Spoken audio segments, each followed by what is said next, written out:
Imagine stepping off a crowded train into a world of relentless cold and piercing stares. You're not alone. Over 18 million people passed through the Gulag camps, and more than 1.5 million never made it out. Before you even realize it, your name is gone, replaced by a number. The loss of identity is immediate and sharp, your old life sealed away behind steel doors and icy tracks. But the Gulag wasn't only about despair. In the bleakness, there were moments, sometimes found in a letter home, like Sergei Sedov's quiet notes from Krasnoyarsk, that showed how people clung to small pieces of humanity.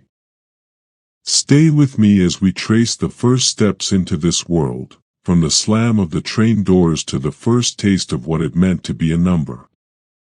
The first step into the world of the Gulag was not taken on foot, but by being loaded into a train car, one that felt more like a cage than any form of transport. You stand pressed between strangers, the doors sealing shut with a clang that leaves no question. You're not going anywhere by choice. The air inside is thick with the smell of fear, sweat, and unwashed clothes, a single, bitter note that settles in your throat and doesn't let go. There's barely room to shift, and when the train lurches into motion, bodies sway together in silence. No one speaks above a whisper. The cold is everywhere, biting at your skin, finding its way through every layer, and the darkness is nearly complete. There's nothing to do but wait and try not to think about the life you've just left behind. You might look for a familiar face, but most are strangers, wide-eyed and silent, each lost in their own thoughts. Sometimes, you catch the quiet sound of someone weeping. Sometimes, it's just the scrape of boots on the metal floor. If you're lucky, you might have someone you know beside you, a brother, a friend. But most people are alone, clutching whatever memory of warmth they can. The windows, if you can call them that, are just slits rimed with frost. The world outside is gone, replaced by the endless rattle of wheels and the slow, creeping dread that settles in your stomach. Time on the train stretches out, each hour feeling longer than the last. Hunger gnaws at you, thirst dries your mouth, and the cold never lets up. The guards outside the car are invisible, but their presence is constant. You hear their footsteps, the occasional barked command, but you don't dare respond. No one knows where you're going or how long it will take to get there. The only certainty is that the life you knew is over. When the train finally stops, it's abrupt enough to jolt you out of whatever daze you've fallen into. The doors are thrown open, and the first thing that hits you is the light, gray, cold, and unwelcoming. Guards shout orders, their voices echoing off the side of the train. You don't always understand what they're saying, but you move when they motion, because the threat in their tone is clear enough. You stumble down the steps, boots crunching on frozen ground, and are herded into a rough line with the others. The cold outside is sharper than anything you felt in the train, biting into your skin, making your eyes water. All around, the landscape is bleak, snow, mud, and the looming fences of the camp. The camp itself is a shock. Fences topped with barbed wire stretch as far as you can see. Watchtowers rise above it all, each one manned by a guard with a rifle. The buildings inside look temporary, thrown together, and more suited to storing firewood than people. You realize, maybe for the first time, that you're not just a prisoner, you're now part of something designed to erase who you were. The fear settles deeper, mixing with a sense of unreality. This can't be your life now, but it is. You're marched forward, boots slipping a little on the icy ground. The guards keep shouting, and you move because there's nothing else to do.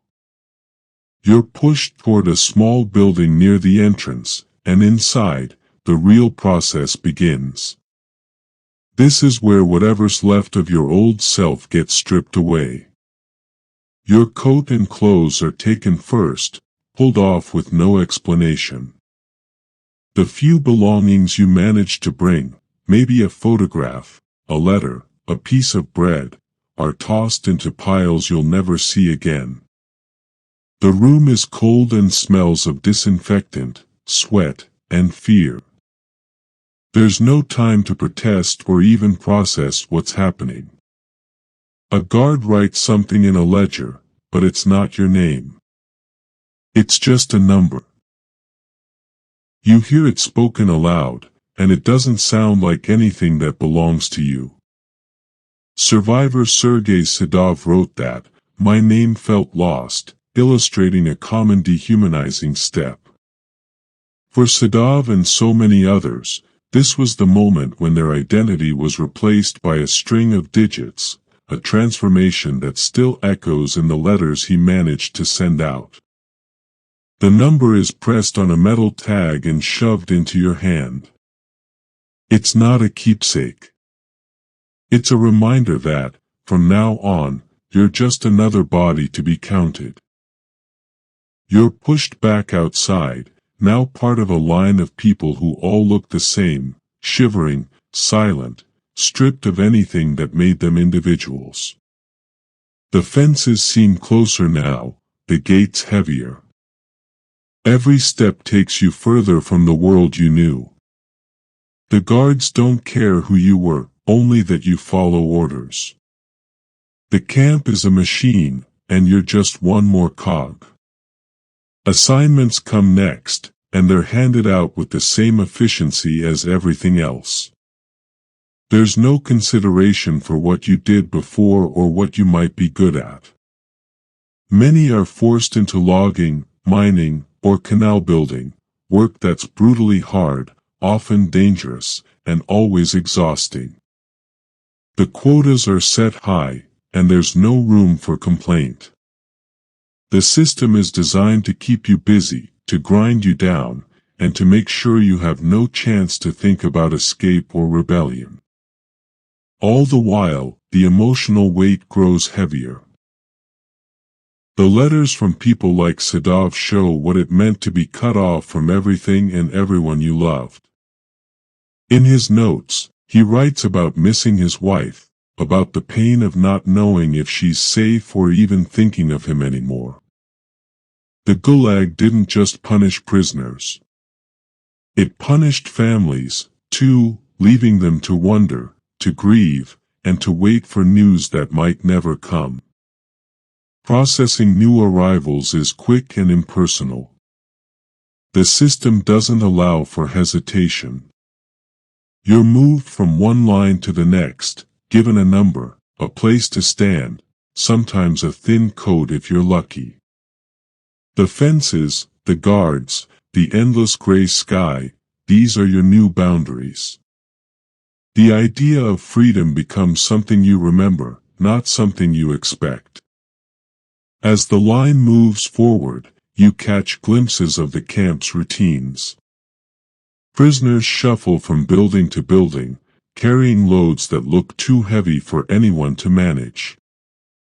Guards walk by, rifles in hand, eyes scanning for trouble. The snow keeps falling, covering everything in a layer of silence. The camp isn't alive, but it moves, always demanding more, always expecting someone to break. You're led toward the barracks, where you'll spend your first night. The walk is short, but it feels endless. Every step is a reminder of what you've lost. The barracks themselves look unwelcoming, their doors hanging crooked, the windows fogged over. You hear whispers from inside, voices low and urgent, but you can't make out the words. The guards open the door, and a wave of stale, sour air rushes out. You step inside, and for a moment, the cold outside seems almost preferable. This is where you'll try to sleep, try to survive, and try to hold on to whatever is left of yourself. You step into the barracks and the first thing that hits you is the air, a sour, heavy stench, like old sweat and mildew sealed in for years. The guards don't bother with words. They just gesture, and the crowd behind you pushes forward, pressing you inside. It's not warmth that greets you, but a damp closeness, the kind that sticks to your skin and makes you wish for the sharp honesty of the cold outside. The room is packed, every inch filled with bodies, rough wooden bunks stacked 3 high and jammed together with no care for comfort.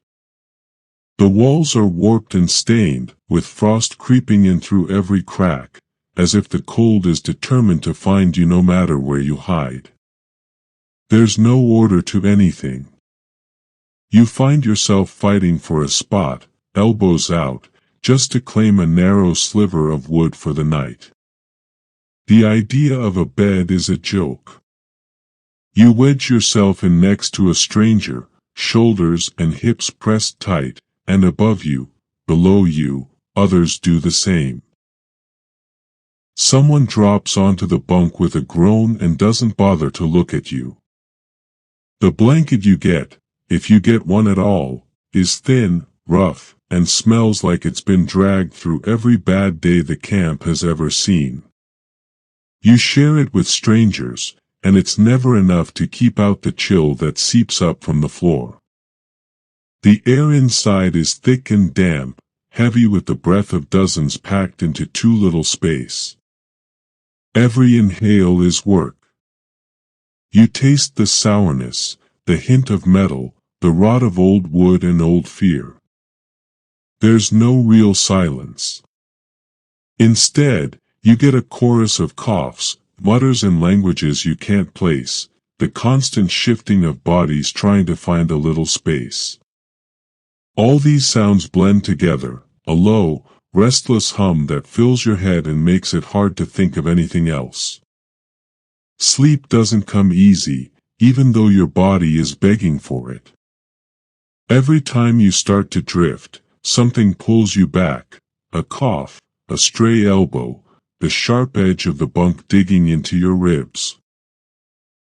You remember the comfort of your own bed, the feeling of being too warm on a summer night, and it feels like a memory from someone else's life. Here, the past is already slipping away, replaced by the cold reality of the barracks.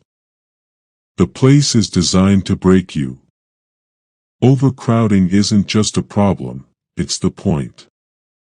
With so many bodies packed in, tempers flare over nothing. Someone takes a little more space, someone else hoards a crust of bread, and suddenly there's a whispered argument, a shove, a threat. But in the corners, you also see alliances forming, small groups sharing advice, trading warnings, figuring out who you can trust and who you can't. The guards don't have to do much. The system keeps everyone on edge, and the pressure is constant. There's a hierarchy here, too. Some prisoners have been around long enough to claim the top bunks, away from the worst of the cold. Others barter for small privileges, a better spot, a little extra food, a scrap of wood to use as a pillow.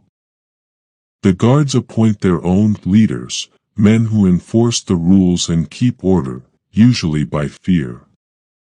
These leaders aren't respected, but they're obeyed, because everyone knows what happens if you step out of line. The structure is simple: do as you're told, or pay the price. Sometimes, the camp tries to put on a human face. In rare cases, there are newspapers or even a makeshift theater, but for most, the reality is the same: endless cold, endless noise, and the constant threat of punishment. The official routines and rules are always there, but so are the unwritten ones, passed quietly from one prisoner to the next. Don't attract attention. Don't show weakness. Wake up before the guards come, and never let anyone see you cry. You hear stories whispered in the dark. Adam Galinsky, arrested in Vilnius after the war, spent his first night in a fog of disbelief. He later wrote, "The quiet crushed me more than the cold." It's strange, when you expect to hear shouting, the whispers are worse. Galinsky, even as shock set in, tried to keep up the spirits of those around him, sharing a joke or a word of encouragement in Polish. It wasn't much, but in a place like this, a kind word could be a lifeline.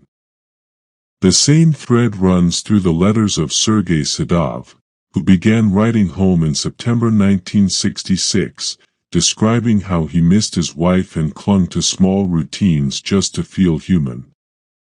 The first night is about more than just making it to morning. It's about figuring out how to survive, not just the cold and the hunger, but the suspicion, the constant surveillance, and the loss of everything that once made sense. You learn fast, watch the people around you, keep your head down, and never trust too easily. The guards are always watching, but sometimes it's the other prisoners you have to worry about more. You notice how quickly the old world fades. Names are gone, replaced by numbers. The rules you grew up with don't matter here. What matters is adapting, learning who has power, who trades favors, and who can make your life harder with just a word. The barracks become a world of their own, with their own laws, their own dangers, and their own tiny moments of hope. Some nights, when the air is especially thick and the cold bites a little deeper, you hear someone crying softly, trying not to be heard. Other times, you hear laughter, dry, bitter, but real. These are the moments that remind you there are still people here, not just numbers. Even in the worst places, some find ways to hold on to a scrap of dignity, a memory, a joke shared in the dark. If you're lucky, you find someone to talk to, even if it's just for a few minutes. A fellow prisoner who knows a little about where you came from, or who shares a crust of bread without asking for anything in return. These small acts matter. They're not enough to change the place, but sometimes they're enough to get you through the night. Eventually, exhaustion wins. You drift into a shallow sleep, never fully letting go, always half listening for the next sound, the next threat, the shout of a guard or the sudden quiet that means something's wrong. The cold never really leaves you, even under the thin blanket, and the fear settles deep in your bones. When morning comes, it's not the sun that wakes you, but the jarring noise of the barracks door and the sharp voices of the guards. Light seeps through the cracks in the walls, and you feel the full weight of the day ahead pressing down before you even move. You see the others stirring, faces drawn and eyes hollow, everyone bracing for what's next. As the gates close behind you and you shuffle toward roll call, it's clear that survival here will demand everything, body, mind, and soul. Your day begins before you're fully awake.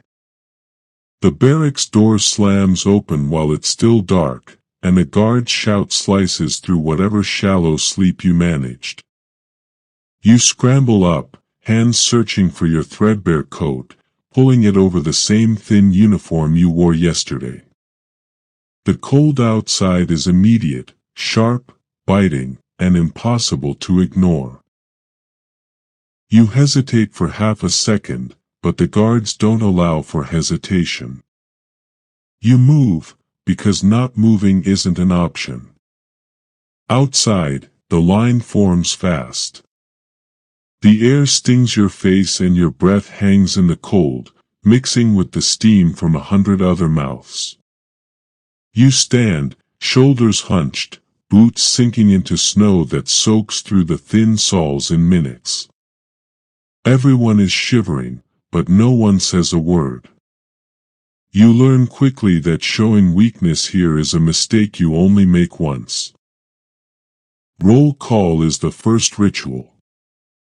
Numbers are barked out, rifles slung across the guards' chests, and you answer with your own number, never your name. It's a routine that strips away what little is left of your old self. The guards move down the line, eyes scanning for anyone too slow or too sick to stand straight. The roll call drags on, the cold creeping deeper into your bones, until finally the guards are satisfied. Breakfast, if you can call it that, comes next.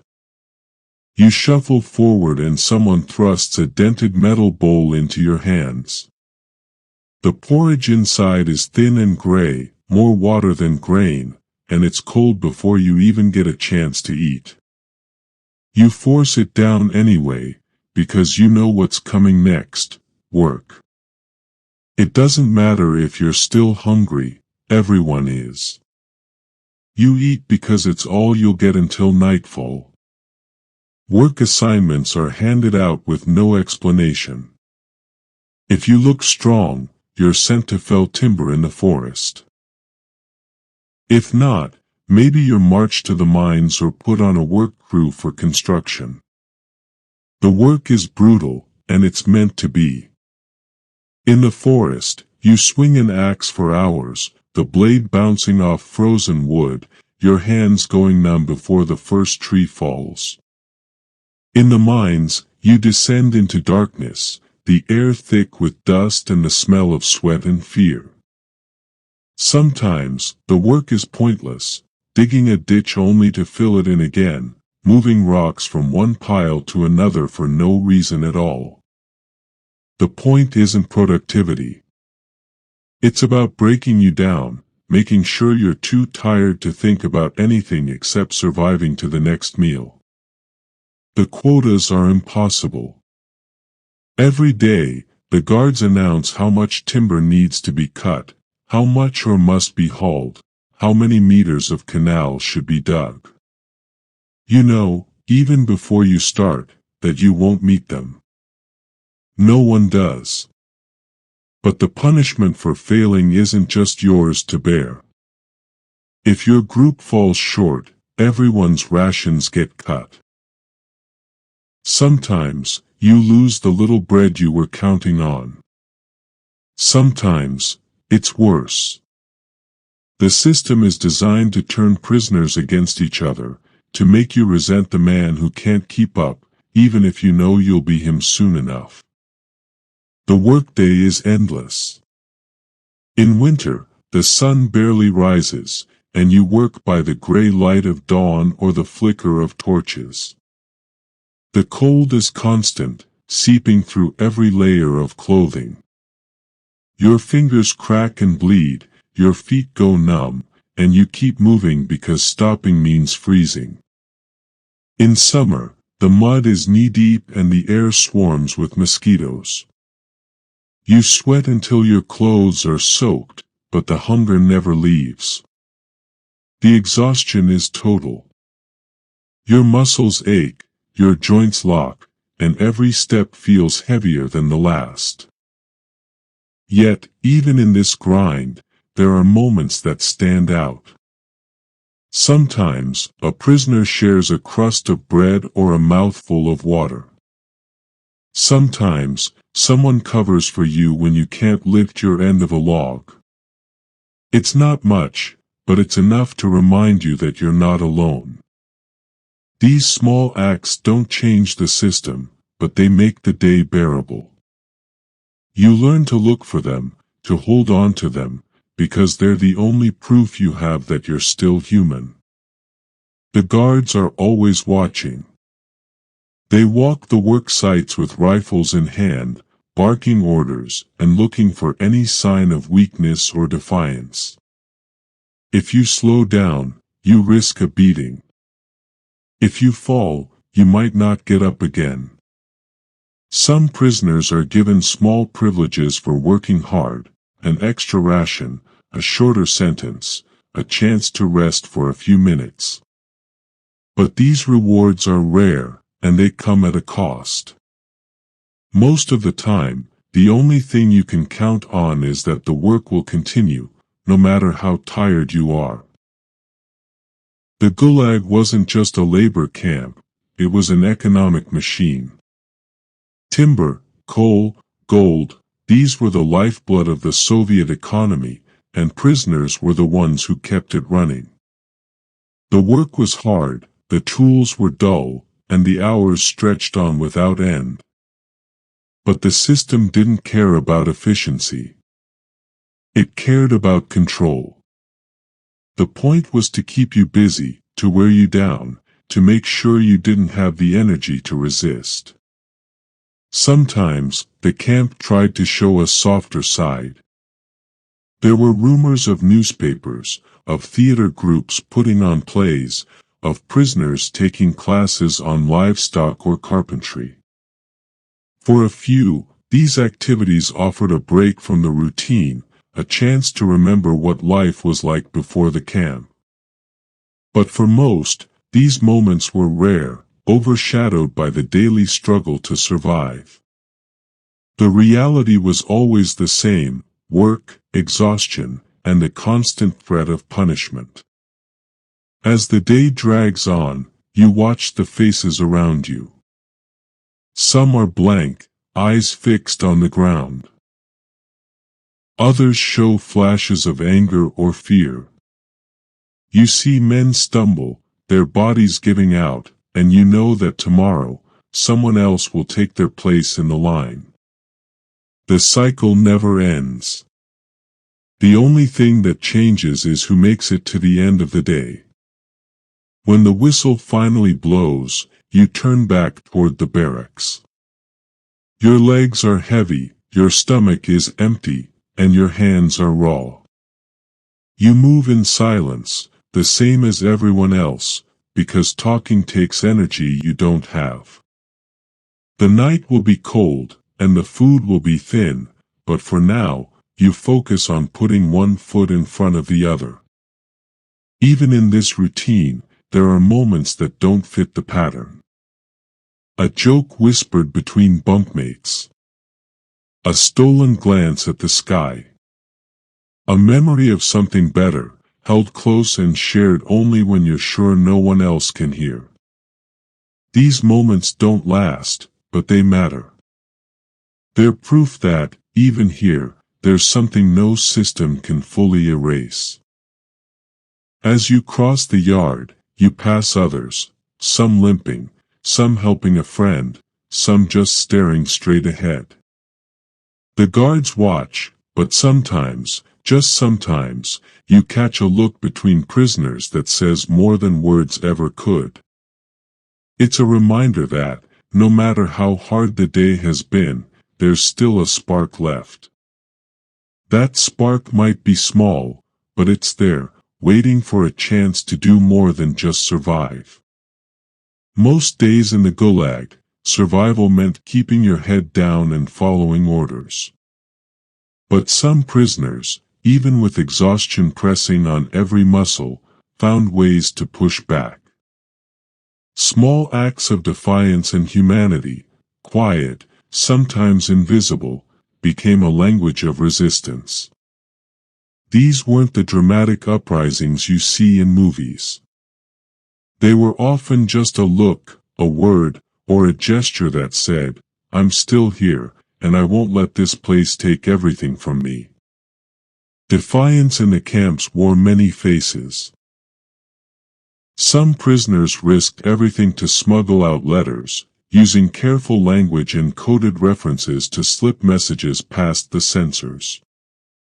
These scraps of paper, sent to wives or parents, weren't just updates, They were proof that the prisoners still existed, that the system hadn't erased them completely. Adam Galiński, arrested in Vilnius and shipped north to Vorkuta, clung to his Polish identity in every letter he wrote to his wife. He signed his name with a stubborn pride, refusing to let Soviet bureaucracy reduce him to just another number. Galiński even held up his own release by refusing to leave until his Polish citizenship was recognized, turning paperwork into a quiet battle for dignity. Not all resistance was written down. Sometimes, a man assigned to mend a fence would loosen a few bolts, knowing the repairs wouldn't last.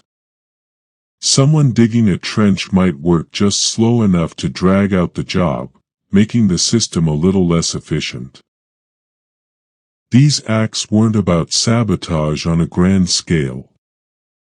They were about taking back a sliver of control, proving to yourself that you still had choices, even if they were small ones. Then there was the barter economy, the trading of hidden bread crusts, a scrap of soap, a smuggled match.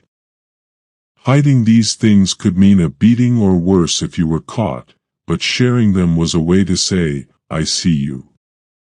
We're in this together. In a world where the authorities wanted everyone isolated and desperate, even a shared crust of bread was a declaration of solidarity. You might not be able to change the rules, but you could help someone else make it through one more day. Solidarity took other forms too. If a prisoner collapsed in the snow, it was dangerous to help. The guards might punish both of you. But sometimes, another prisoner would risk it, lifting a friend's arm over his own shoulders, sharing the weight for a few steps. These moments didn't make the guards any less cruel, but they chipped away at the system's goal of turning everyone into strangers. In the barracks, a whispered joke or a story from home could remind you that you weren't alone, even if you felt like it most of the time. Andrzej Siniewski, the writer, found his own way to resist. The camp banned diaries and manuscripts, but he was allowed to write letters. So he wrote thousands of pages to his wife, filled with thoughts about art, Russian folklore, and the world outside the fences. Each letter was a small act of defiance, a refusal to let the Gulag shrink his mind to fit its walls. Siniewski's letters weren't just for his wife. They were a way to stay connected to the person he was before his arrest, to keep something alive that the camp couldn't touch. Some prisoners took bigger risks. There were revolts, rare, desperate, and almost always doomed. Groups would plan to overpower guards or sabotage equipment, knowing that failure meant death or worse. Adam Galiński, during his time in Vorkuta, helped organize Polish prisoners, trying to keep their spirits up and their sense of identity intact. These uprisings were flashes of hope in a place built to stamp out hope. Even when they failed, they reminded everyone that submission wasn't the only option. Of course, the guards paid close attention to any sign of resistance. Punishments were swift and public: beatings, loss of rations, or being hauled in front of the others as a warning. Some guards were just following orders, but others seemed to enjoy hunting for rule breakers, eager to stamp out even the smallest spark of rebellion. The threat was always there, hanging over every act of kindness or courage. But not all defiance was about breaking the rules. Sometimes, it was about refusing to let the system define you. Alexander Ginsberg, a fellow prisoner and activist, was asked his nationality at his trial. He answered, "Zek," the slang word for prisoner. In that moment, he rejected the authorities' attempts to divide people by nationality or background. He claimed solidarity with every other prisoner, turning a label meant to dehumanize into a badge of unity. Every act of resistance, no matter how small, came with a cost.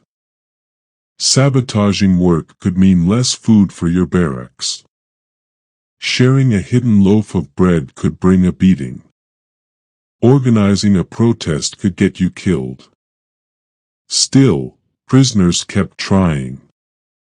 They did it because these actions, however minor, pushed back against the Gulag's main goal, to make you forget who you were, to make you give up on yourself and everyone else. It's strange, but in a place built for suffering, these tiny acts of humanity became lifelines. They didn't topple the fences or stop the trains, but they kept something alive inside, the idea that you could still matter, that you could still choose how to act. Passing a crust of bread, writing a coded letter, refusing to walk past someone in pain, none of these things changed the world, but they changed the people who did them.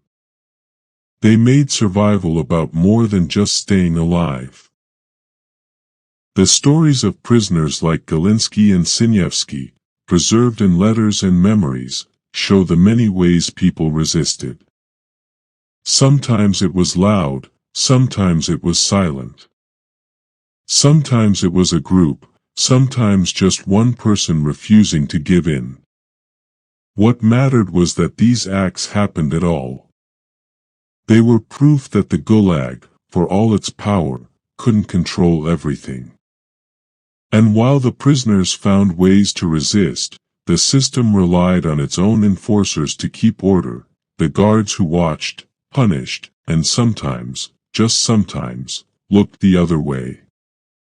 The line between prisoner and guard wasn't always as clear as it seemed.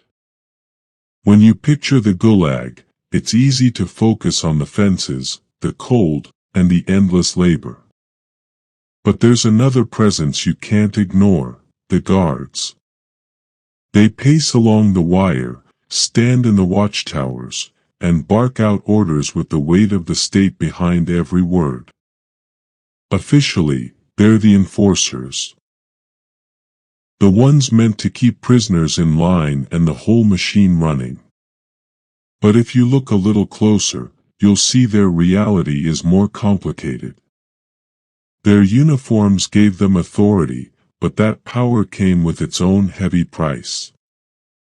From your first step off the train, the guards make sure you know who's in charge. There's no welcome, no explanation, just a shove, a rifle, and a set of rules that aren't up for debate.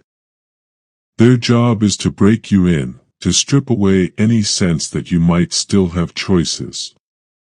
They shout, they threaten, and sometimes they don't even bother to look you in the eye. But if you pay attention, you'll notice that the guards aren't immune to the same fear that hangs over the camp. They're not just enforcing the rules, they're trapped by them, too. The Soviet state didn't hand out these jobs to the kind-hearted. Guards were expected to keep order, hit labor quotas, and snuff out even the smallest sign of resistance. The pressure was relentless.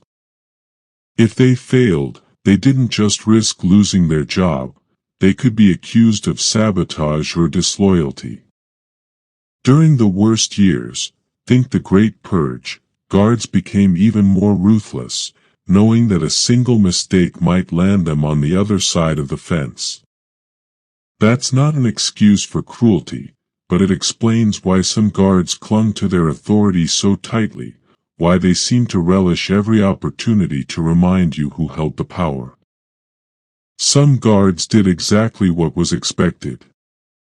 They beat prisoners for moving too slowly. They enforced impossible quotas and handed out punishments for the smallest rule break. These were the men who bought into the system, or at least pretended to, because anything less could be fatal. The propaganda was constant. Prisoners were enemies, traitors, threats to the nation. If you believed it, cruelty was just another part of the job. If you didn't, you learned to fake it, because the system didn't care about your doubts. But the Gulag was never as simple as good guys and bad guys. There were guards who found ways to hang on to a little bit of their own humanity. Maybe it was a word spoken softly so the others wouldn't hear. Maybe it was turning away while you pocketed a crust of bread or slipped a note to another prisoner. These moments were rare, and they never lasted long, but they mattered. If you were lucky enough to be on the receiving end, you remembered them long after you left the camp. And if you were the guard, maybe it was a way to remind yourself that you weren't just a cog in the machine. Andrei Sinyevsky, who spent years in Dubrovlag, wrote about these moments. He saw guards who went through the motions, their voices flat and tired, more interested in making it through the day than in punishing anyone. He noticed the way some guards would hesitate, just for a second, before carrying out an order. It wasn't much, but in a place where every act of kindness was risky, even a little hesitation could mean everything. Sinyevsky also saw the fear in the guards' eyes. They knew the system could turn on them at any moment. That fear kept everyone in line, guards and prisoners alike. Of course, not every guard wanted to show mercy. The system rewarded those who enforced the rules without question. If you showed too much sympathy, you risked being reported by your colleagues, or even by the prisoners themselves, desperate to survive. Guards who crossed the line, who helped prisoners too openly, could find themselves facing the same punishments they once handed out. The state didn't just want obedience, it wanted loyalty, and it was always watching for cracks.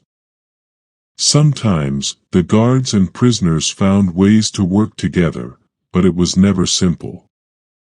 Maybe a guard would look the other way while you traded a scrap of bread, or maybe he'd accept a small bribe, a cigarette, a piece of soap, in exchange for a little warmth or a few extra minutes of rest. These exchanges were risky for both sides. If you got caught, you both paid the price. But for a moment, the rigid lines of the camp blurred, and you remembered that everyone here was just trying to survive. There were also guards who used these moments for their own benefit. A little kindness could buy a prisoner's silence or loyalty, or it could be a way to keep the peace and make the shift go a little smoother. Some guards saw themselves as above the prisoners, but others knew how quickly things could change. The system didn't care who you were yesterday. If you made the wrong move, you could end up on the wrong side of the wire. The economic demands of the Gulag made things even messier. Guards weren't just keeping order, they were responsible for making sure the camp met its quotas. If the prisoners didn't cut enough timber or haul enough ore, the guards faced consequences, too. That meant some guards pushed harder, while others quietly let things slide if it meant avoiding trouble. Everyone was stuck in a system that valued production above all else, and the pressure trickled down from the top. The political climate outside the camp walls shaped everything inside. During purges and crackdowns, guards became more brutal, desperate to prove their loyalty. When things eased up, you might see a little more leniency, but never enough to make you forget where you were. The rules could change overnight, and everyone knew it. One day, a guard might turn a blind eye to a small infraction. The next, that same guard could be enforcing the rules with a vengeance, afraid that showing mercy would put him at risk. You learn to read the guards as carefully as you read the weather. Some you avoided at all costs. Others you watched for a sign, a look, a gesture, a pause, that told you it might be safe to ask for help. But you never trusted too easily. The stakes were too high, and the consequences for getting it wrong were always close at hand. For the guards, the uniform was both armor and cage. It gave them power over the prisoners, but it also marked them as part of a system that demanded obedience at any cost. Some guards buried their doubts and did what they were told. Others tried to hold on to a little piece of themselves, even if it meant risking everything. In the end, most just tried to get through each day, hoping to avoid drawing attention from the prisoners, from their superiors, and from the state itself. Looking back, it's clear that the guards were as much a part of the Gulag's machinery as the fences and the watchtowers. Their choices, shaped by fear and pressure, added another layer to the suffering inside the camps. Sometimes, their actions made life even harder. Sometimes, they offered a brief reminder that not everything could be controlled. Either way, the scars left by their presence didn't fade when the camp gates finally opened. They lingered, in memories, in families, and in the history of a nation still reckoning with what happened behind those fences. The Gulag story isn't just about numbers or distant history, it's about the daily choices people made just to hold on to a sense of self. With over 18 million forced through its gates and nearly 2 million dying inside, the cost was staggering. But behind the statistics are the quiet, stubborn efforts to survive, to keep a name, to share a crust of bread, or to write a single line home. For those who lived through it, the Gulag shaped every day that came after. Its lessons echo in memoirs and family stories, challenging us to think about what resilience really means, and how easy it is to look away when the worst is happening. What do we do with these stories now?